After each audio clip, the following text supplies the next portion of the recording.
माननीय प्रधानमंत्री जी ने भी कहा है, देश की सर्वोच्च अदालत ने भी कहा है, कई राज्य ऐसे हैं जहां पर इस समय सामान्य नागरिक संहिता लागू भी है, कहीं कोई विवाद नहीं है। स्वतंत्रता दिवस के मौके पर देश को संबोधित करते हुए प्रधानमंत्री नरेंद्र मोदी ने यूनिफॉर्म सिविल कोड पर अपनी सरकार का रुख एकदम साफ कर दिया। उन्होंने यूसीसी को नए नाम सेकुलर सिविल कोड से संबोधित किया।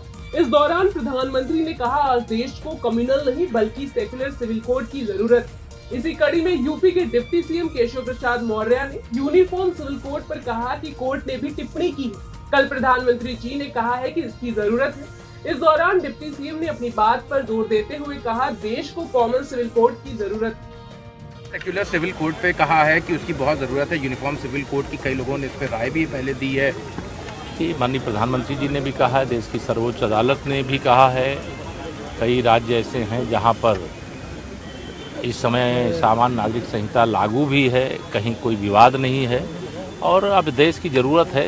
निश्चित तौर से माननीय प्रधानमंत्री जी ने जो कहा कि तो अब बहुत कुछ बदल रहा है और बहुत कुछ बदलना चाहिए और उसके पीछे का उद्देश्य यही है कि किसी के साथ भेदभाव ना हो, सबके साथ न्याय।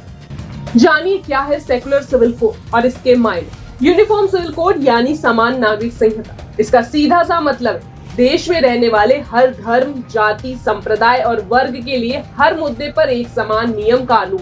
एक ऐसा कानून जो पूरे देश के लिए एक समान हो। इसमें सभी धर्म वालों के लिए विरासत, शादी, तलाक और गोद लेने के लिए नियम एक ही होंगे। भारत के संविधान में भी देश के सभी नागरिकों के लिए एक समान कानून की बात कही गई है।